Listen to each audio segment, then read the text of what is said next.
Satu lagi itu juga menjadi promosi ya, selain kita juga kerjasama antar unit.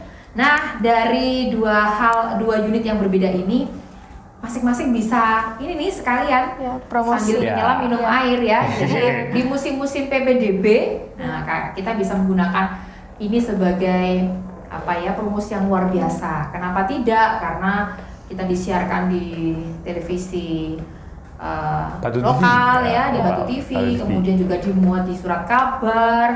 Belum lagi iklan-iklan juga banyak di jalan-jalan ya, di banner dan baliho.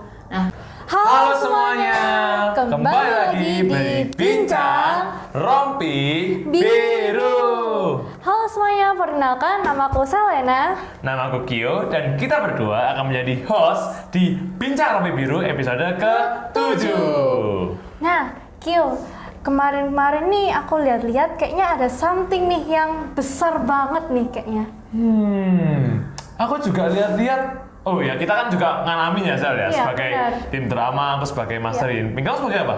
Aku sih sebagai warga. Oh, tetap oke lah ya, tetap main di drama gitu. Iya. Aku itu waktu 20 Januari kemarin tampil di pentas seni Wain Sutomo. Dan itu tuh ada di Dom UNM kan ya, kalau nggak salah. Dan kalian bisa lihat lagi kan ya? Benar. Ada YouTube-nya di Batu TV. Nanti link Batu TV bakal kita taruh di deskripsi. Oke. Nah, sekarang nih kita kedatangan salah satu narasumber yang buat aku nih spesial nih. Siapa tuh, Sal? Ya, jadi beliau ini yang termasuk berkontribusi cukup besar di drama kali ini. Maka mari kita sambut Ibu Yesika. Boleh say hi, Bu. halo semuanya, salam kenal. Saya Bu Yesika Magdalena. Dan di podcast kali ini saya menjadi bintang tamu untuk satu tema membahas tentang pentas seni Wain Sutomo. Sudah pada nonton belum nih teman-teman semuanya di Batu TV? Jangan dilewatkan ya. Iya, wajib banget nih habis nonton podcast ini kalian juga nonton pentas seninya. Benar, soalnya link YouTube-nya udah kami taruh di deskripsi di bawah. Nah, ngomong-ngomong Bu Yesika nih, salam kenal juga ya. Salam kenal. Ya, Bu Yes, nama sebenarnya dari pentas seni Wain Sutomo ini apa sih, Bu, gitu? Ya, nama lengkapnya lumayan panjang. Kenapa kok dinamakan pentas seni Wain Sutomo? Ini baru kali pertama kita dari SMPK Kolese Santo Yusuf 1 Malang ini mengadakan kolaborasi dengan adik sekolah kita yang ada di satu unit. Nah, kita ini dikenal dengan nama Wain Sutomo. Jadi kalau orang mendengar tentang Wain Sutomo itu selalu ada dua pilihan. Kalau dulu ada satu TK ya, TK-nya sudah menjadi satu di Blimbing. Nah, sekarang kalau mendengar kata Wain Sutomo selalu dipikirkan itu antara SD Santo Yusuf 2 dan SMPK Kolese Santo Yusuf 1. Nah, maka diberi nama pentas seni Wain Sutomo. Nah, subjudulnya karena kita punya gagasan yang baik supaya bisa meramu semua bakat siswa SD dan SMP, maka kita membuat drama musikal kolosal Pendekar 5 Elemen. Panjang banget ya. Panjang banget. Tapi apakah ini bakal nyambung nggak sih sama konsep yang bakal kita sajikan? Nah, mari kita langsung dengar saja setelah podcast kali ini. Oke, Bu Yesika, kira-kira yang pertama nih kita perlu tahu kan ya, peran Bu Yesika di drama kali ini tuh apa sih di pentas seni secara keseluruhan? Tentunya kita tahu ya, Sel. Kita lihat dari waktu persiapan, kita persiapan 2 bulan lebih ya, Bu ya. Jadi benar-benar lama. Kita lihat Bu Yes tuh keliling-keliling, lihat anak-anak latihan. Jadi perannya Bu Yes itu sebenarnya apa sih, Bu, di drama ini, di pentas seni lah? Iya, perannya sebenarnya saya bukan pelatih, hanya memang oleh kepala sekolah dan juga ketua panitia saya ditunjuk menjadi koordinator acara. Nah, karena ada 2 unit yang bekerja sama nih ya, dari SDK Santo Yusuf 2 dan SMPK Santo Yusuf 1, maka ada 2 koordinator acara, di mana saya sendiri memegang koordinator di SMP. Dan ada 1 rekan di SD yang juga memimpin jalannya proses latihan dan juga bagaimana menggali talent, itu ada juga di SMP. Tapi memang dari awal mula semua ide ini ada, memang saya turut dilibatkan oleh ibu kepala sekolah, di mana basic awalnya adalah kepingin punya acara yang jadi satu antara adik-adik SD dan kakak-kakak SMP. Nah, peran saya sebagai koordinator acara. Maka wajar ya kalau tampak sibuk ya sebenarnya tidak punya tidak punya tugas untuk melatih, tapi memang harus mengondisikan semua berjalan dengan harapan sesuai dengan harapannya seperti itu. Jadi keren banget ya Sal ya perannya. Termasuk peran yang besar ya. Betul, juga keren banget inspirasi awalnya menggabungkan antara adik-adik SD dan juga anak-anak SMP. Jadi kolaborasinya juga keren banget. Kemarin kita lihat waktu pentas seni ya Bu, waktu di Dom UMM benar-benar keren banget, kerasa banget, bagus-bagus juga talentnya. Benar.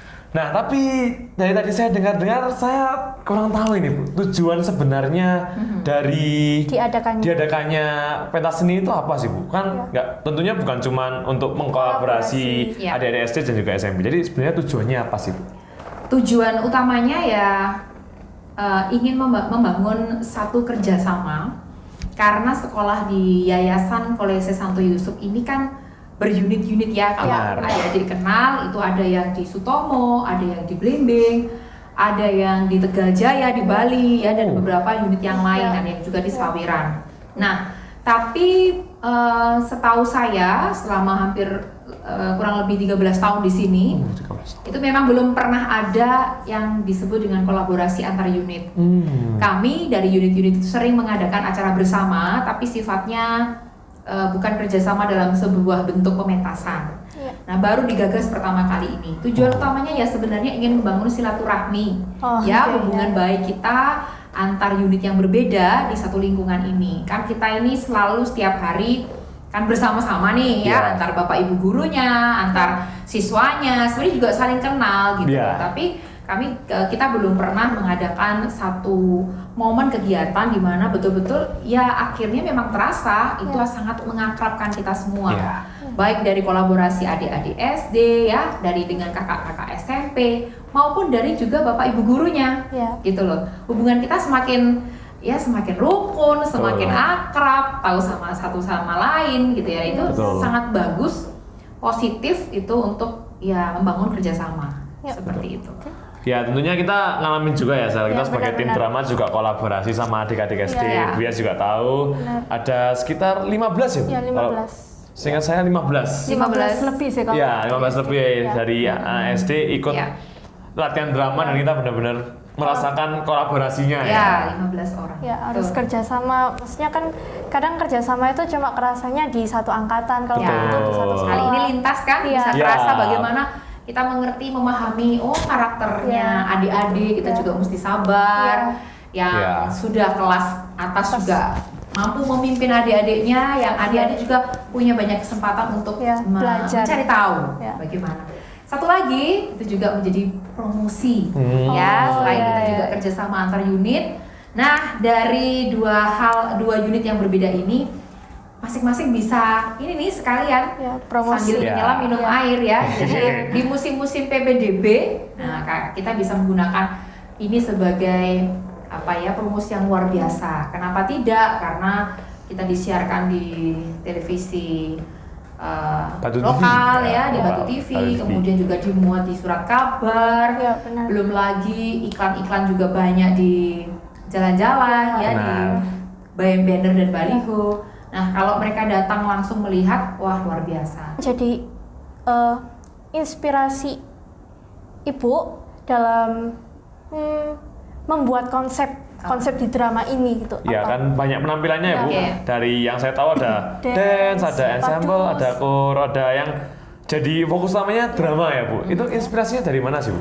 Ini sudah masuk inspirasi ya. Jadi kalau bicara soal inspirasi memang tidak lahir dari saya pribadi. Memang kami dipacu lah sama, pertama kali memang Ibu Kepala Sekolah kita, Ibu Maria Monica itu ini cerita sejarahnya dulu.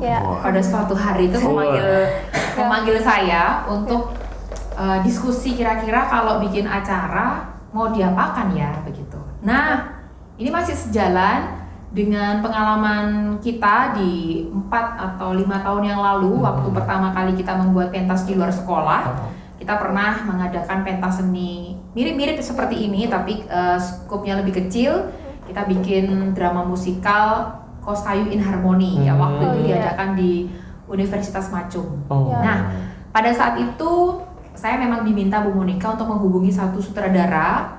Di saat itu ya, tahun 2018 itu saya mendatangi satu teman lama saya, itu kakak tingkat saya waktu kuliah di Universitas Negeri Malang. Memang orang ini adalah seniman, penulis naskah drama, guru teater, dan sudah banyak menghasilkan aktor-aktor yang berasal dari anak-anak di Kota Malang. Dan pengalaman panggungnya sudah tidak diragukan lagi. Itu tahun 2018 lalu. Nah, karena tidak berjodoh tampaknya, tahun itu beliau sedang ada kegiatan lain sehingga tidak bisa membantu kita. Nah, akhirnya kita berangkat sendiri waktu itu ya, dengan segala pengalaman yang kita punya, kita berangkat sendiri waktu itu tahun 2018. Nah, selang 5 tahun kembali Ibu Monica masih penasaran, kira-kira kalau dipanggil lagi, dimintai tolong, kira-kira bisa nggak ya? Nah, saya masih ingat betul, bayangkan aja begitu instannya, acara pentas seninya diadakan Januari, saya baru menghubungi sutradaranya itu sekitar bulan September. Wow, itu jadi singkat ya, jangka waktunya singkat. Dan saya tidak bekerja sama dengan orang yang salah. Ditambah lagi, saya tidak mengajar anak-anak yang salah. Jadi di waktu yang sesingkat itu, kalau orang bilang penonton itu ada yang bilang di konsep 1 tahun ya, atau mungkin dikerjakan latihannya 1 tahun ya. No, bahkan kurang dari 3 bulan. Kalau bisa dipotong dengan liburan, kita mungkin nggak terhitung 2 bulan ya. Nah, di September itu saya menemui dan beliau dengan tangan terbuka menerima saya dan bilang, oke, kita bekerja sama. Nah, dari situ kalau menjawab inspirasi, kenapa akhirnya ada Pendekar 5 Elemen, kenapa harus ada dance dan segala macam, memang ketika saya bertemu pertama kali, saya menceritakan bagaimana gambaran dari sekolah yang saya bina. Dari mulai guru-gurunya bagaimana, lingkungan sekolah belajarnya bagaimana, sampai kepada strata sosial di sekolah juga saya ceritakan, latar belakang dari siswa juga bagaimana, kita yang sangat heterogen ya, banyak sekali etnis kalau saya bilang. Dan memang ada, mohon maaf, memang ada satu etnis yang sangat mendominasi. Nah, itu saya sampaikan. Nah, berangkat dari sana, ternyata memang ada kendala-kendala juga nih kalau ada nanti pertanyaan soal kendala mungkin ya, ini sekalian saya jawab juga. Waktu itu si sutradara ini, penulis naskah ini memang sudah oke dan sudah banyak bawa tim, dan timnya yang sudah kalian lihat sendiri ya. Saya juga tidak expect akan sebegitu banyaknya orang yang membantu kita, dan itu sudah semua dikerahkan satu pusat sama si sutradara ini. Nah, akhirnya terjadi beberapa hal di dalam perjalanan. Beliau karena juga bertugas sebagai ASN, akhirnya mendelegasikan satu nama yang kalian kenal dengan nama Mas Amin. Itu sebenarnya adalah nama delegasi karena orang pertama yang saya tuju itu terbentur dengan satu pekerjaan. Tapi mereka masih satu tim nih. Tapi semua pelaksana lapangannya adalah Mas Amin dan teman-teman yang sebegitu banyaknya. Nah, seperti itu. Nah, berangkat dari latar belakang yang saya ceritakan, akhirnya muncullah Pendekar 5 Elemen. Nah, kenapa harus ada yang ngedance, ada yang menyanyi? Ya, kita tidak mungkin melibatkan anak bermain drama. Kalau boleh saya hitung ya, kalau tidak saya ditambah sendiri ya, dihitung sendiri ya. Siswa SMP sendiri ada 264 orang. Dan siswa SD-nya ada 515. Yuk ditambah sendiri ya.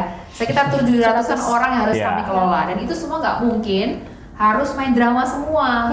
Nah, kita ambil akhirnya jalur drama musikal supaya penggambaran alur cerita itu dikembangkan dengan berbagai macam bentuk. Ada yang tarian, ada yang musik, lalu ada lagi yang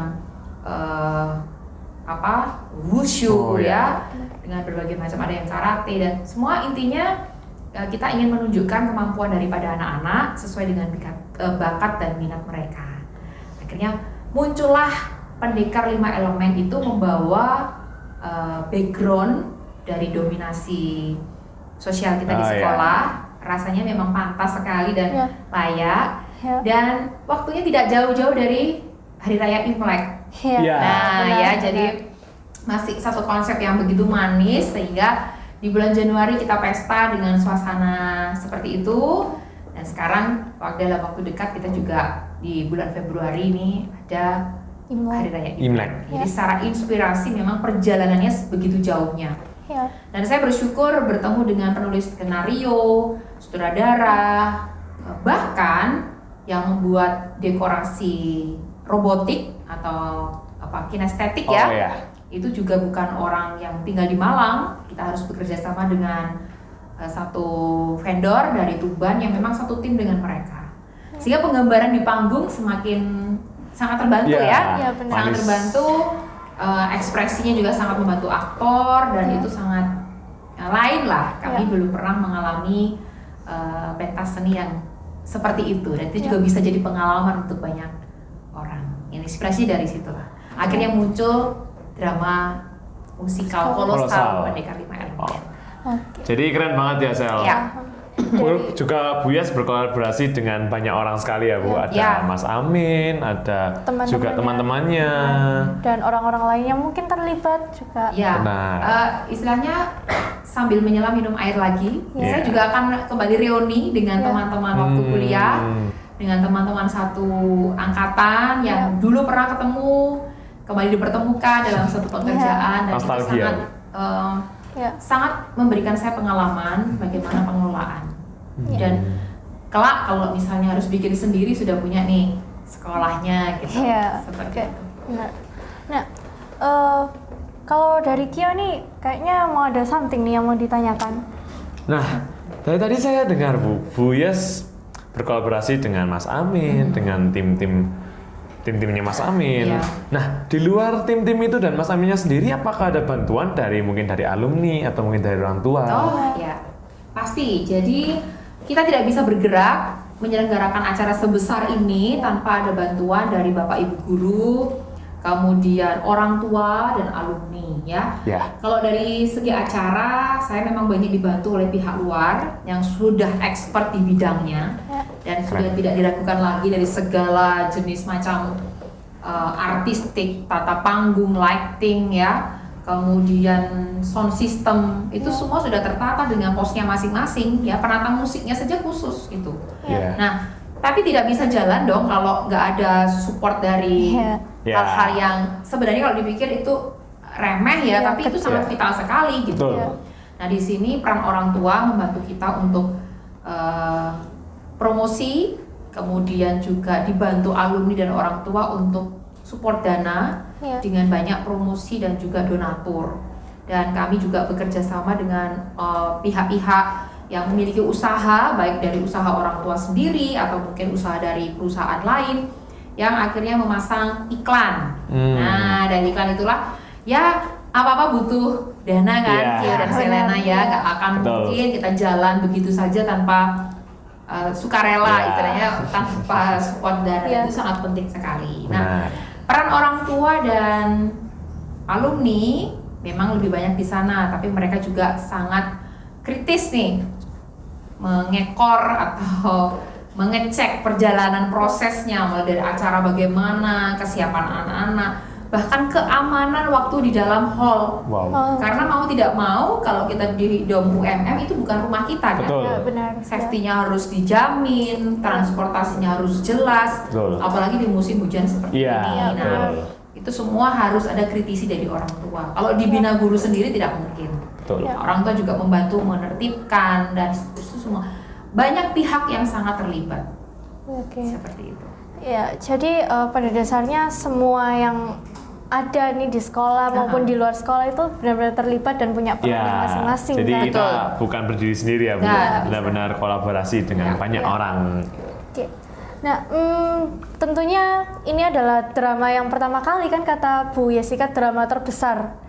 Untuk kolaborasi antara SD dan juga SMP. Tentunya pasti menimbulkan kesan baru nih bagi Bu Yesika. Nah, kesan apa sih yang waktu Ibu dapatkan ketika mungkin awal merencanakan dan juga ketika akhirnya Ibu bisa melihat anak-anaknya tampil nih dengan keren, dengan spektakuler? Kesan apa sih yang Ibu dapatkan?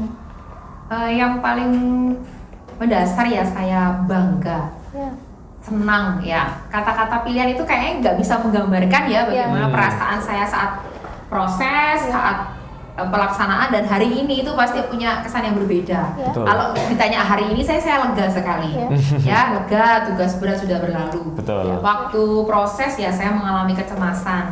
Tapi memang di awal daripada konsep ini diadakan, niat saya cuma satu, saya ingin belajar.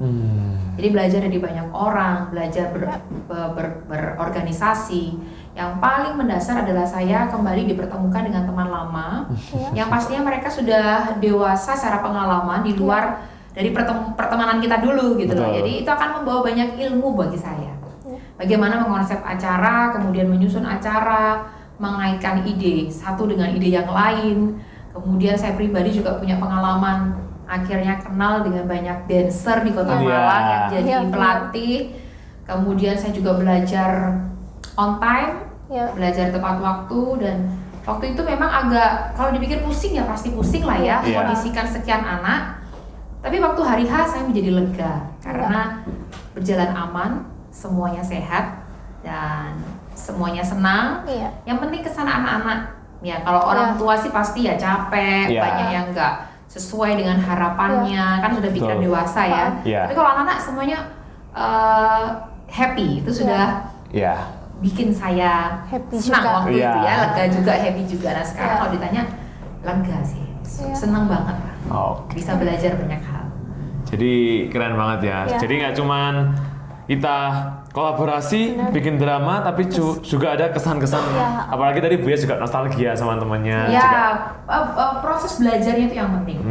Jadi jangankan kalian, gurunya pun juga sebenarnya belajar, belajar mengondisikan tamu, belajar mengondisikan kenal dengan orang yang baru ya, belajar menangani job-job yang lebih besar dari biasanya ya, karena dananya juga lebih besar dari yang pernah kita kelola. Dan saya sendiri juga akhirnya bertemu dengan banyak orang.